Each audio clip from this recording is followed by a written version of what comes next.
Gurgel, assim como eu, recebeu de presente o livro do Robert Drysdale, Abrindo o Closet Guard, As Origens do Jiu-Jitsu no Brasil.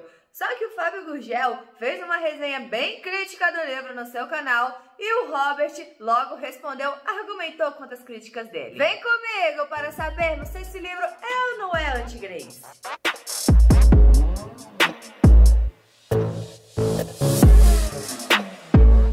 Então, galera, eu vou dar uma resumida aqui para vocês o que ambos falaram, porque o vídeo do Fábio tem mais ou menos uns 30 minutos e o do Robert tem uns 50 minutos. Então, vou dar uma resumida aqui só para vocês entenderem o que eles estão falando. E no finalzinho a gente dá aquela nossa opinião. Só para vocês entenderem o enredo, no livro tem os fatos históricos da narrativa da origem do jiu-jitsu no Brasil e também tem as opiniões do Robert Drysdale. Mas na descrição desse vídeo aqui, galera, vai estar tanto o vídeo do Robert Drysdale quanto do Fábio Gurgel. E se você quiser comprar o livro A Origem do Jiu-Jitsu no Brasil, também vai estar aqui na descrição desse vídeo. O Fábio Gurgel resolveu fazer um vídeo atípico para o seu canal, fazendo uma resenha sobre o livro Abrindo o Closet Guard. Ele começa falando que o livro corre em paralelo com o documentário que ainda vai ser lançado. Então ele fala que, na verdade, o livro é mais uma trajetória do documentário do que um livro histórico de fato. E diz o que mais chamou a atenção dele, por mais que o Robert de cara fala que ele tentou ser imparcial e tenta somente buscar os fatos verídicos da história, na verdade, ele não conseguiu essa imparcialidade e apresentou uma narrativa anti-Grace. Talvez pelo fato do Robert não ter vivido jiu-jitsu no início da década de 80, e isso tem uma importância muito grande para o jiu-jitsu. E o livro pula um pouco dessa época, vai na história e tenta defender uma narrativa que contesta a veracidade do Carlos Gracie ter treinado com Maeda, porque não tem comprovação nenhuma que ele treinou com o Maeda.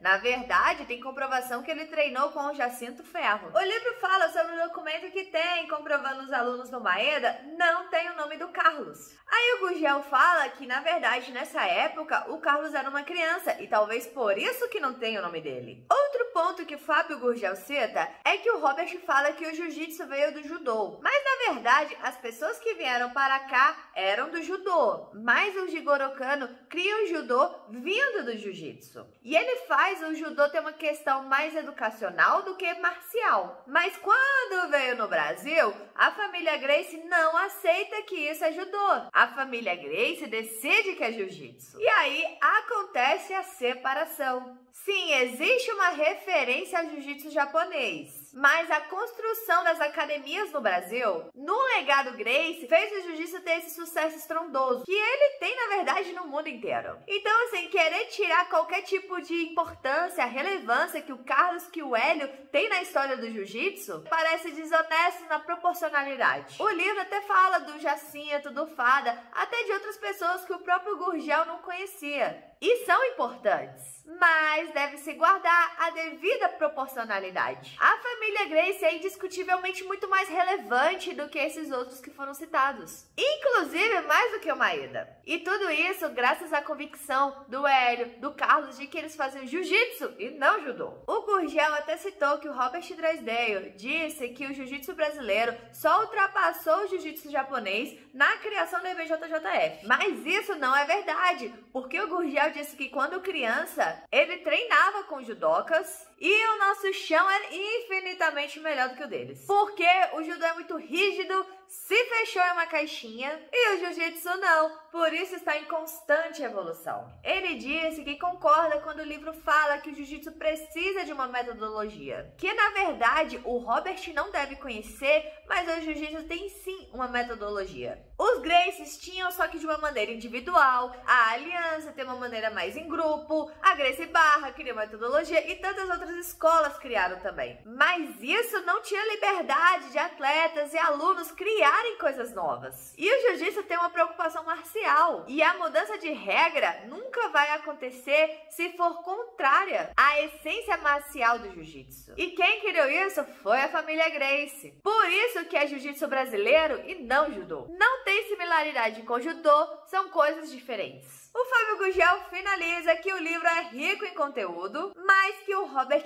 não conseguiu essa imparcialidade que ele tanto clama, e nem mudar a história do jiu-jitsu. E ele acha que o Drysdale foi para uma linha da história que ele não acha correta. E a crítica do Robert sobre o livro da Heyla não pareceu para ele muito educada, porque o Robert disse que não tem comprovação documental, histórica, são apenas fatos contados. Então, o Gurgel disse que ela está falando da família dela, de coisas que ela ouviu do pai dela, então isso sim tem muito valor. Então não dá para comparar ninguém com a importância do Hélio e do Carlos na história do jiu-jitsu brasileiro. Eita, galera, isso aí tudo foi a opinião do Fábio Gurgel, foi a resenha, foi a crítica dele ao livro. Agora eu vou falar pra vocês, resumidamente aqui, o que o Robert Drysdale falou no Instagram dele. Ele falou que talvez o Fábio Gurgel tenha entendido mal o propósito do livro e tenha cometido erros básicos de metodologia histórica quando fez as críticas. Ele já começou falando que sabia que em algum momento ele teria que enfrentar esse binalismo de que uma pessoa ou é Gracie ou é anti-Gracie, sem o meio termo, só que na história não é bem assim. É tudo muito complexo. E no livro ele está questionando uma narrativa que hoje se tem de maneira factual que está incorreta em determinados aspectos. E eles buscaram corrigir com fatos. Ele até falou que acha que o Fábio é um pouco culpado de chamar ele de anti-Gracie, porque ele achou que a tese central do livro era comprovar que o Carlos não era aluno do Maeda. Só que essa não é a tese central, isso só foi uma curiosidade, pois o fato histórico, o fato de não existir evidências de Carlos ser aluno do Maeda,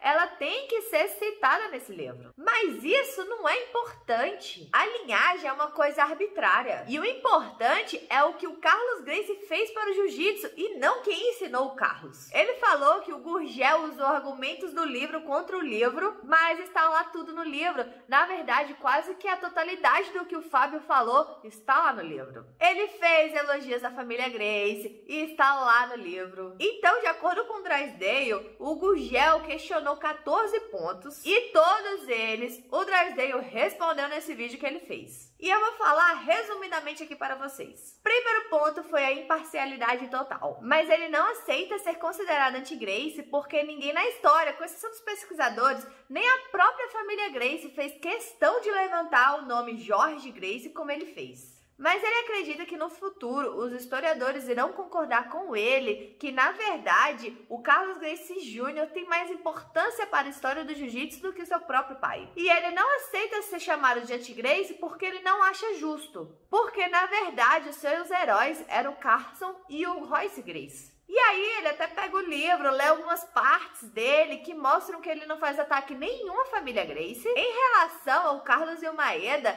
na verdade não existe nada comprovando na história que houve essa relação. Só que o Robert dá a opinião dele pessoal, que ele acha que sim, que eles tiveram contato. Mas a história não é feita de opiniões, e sim de fatos. As evidências apontam que ele foi aluno do Jacinto Ferro e não do Maeda. E o Fábio até citou que o Drysdale não consegue comprovar que eles não tiveram relação. Mas o Robert falou que quem tem que comprovar isso é quem está afirmando. E que a história não pode ser escrita com especulação. E ele falou que sim, o testemunho oral é levado em consideração sim. Mas o testemunho de um indivíduo não pode ser levado com totalidade. Então o Robert diz que o Gurgel escolhe por não acreditar e busca fatos que comprovem a tese dele. Dizer que o jiu-jitsu não veio do Kodokan está errado. Que isso não é questão de interpretação, metodologia. Nós viemos do judô, sim. Isso não é um ataque, isso é um fato. E assim, ele disse que talvez isso foi um pouco o erro dele, de não ter explicado melhor o que ele quis dizer com isso,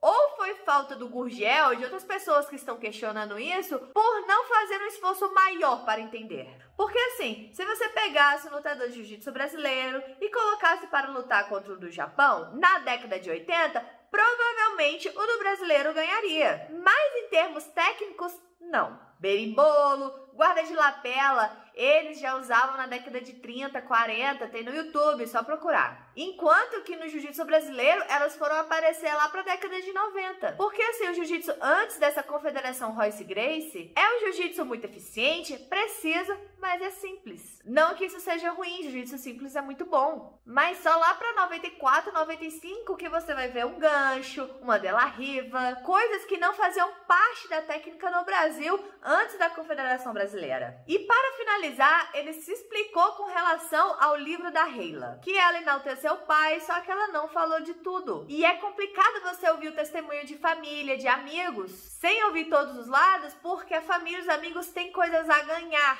com a história. E a história tem que ser escrita sem parcialidade. E assim, ele até explicou que a crítica que ele fez ao livro dela, ele não estava sendo de maneira pessoal, não. Ele estava sendo um crítico de historiador mesmo, que isso não ofende ninguém, ele não estava brigando com ninguém. Ele está sendo crítico de forma histórica, demonstrando os fatos. Então ele até finalizou falando assim, se ele não conseguiu a total imparcialidade, talvez seja porque ela é impossível de conseguir. Ou ele é incompetente, ou ele não conhece a história, mas falta de vontade não foi. Mas ele até deixou um questionamento aqui. Será que ele que é parcial ou as pessoas que estão apegadas a uma narrativa quase que religiosa, que não aceita qualquer desvio dessa narrativa que ela está tão apegada, que ela está vendo fatos, que ela está vendo documentos, que alguns aspectos da narrativa estão erradas e ela não aceita. Eita, galera! E aí, o que vocês acharam de tudo isso? Galera, eu vou fazer o seguinte, eu vou fazer um vídeo só para falar minha opinião a respeito desse debate que eles tiveram, né?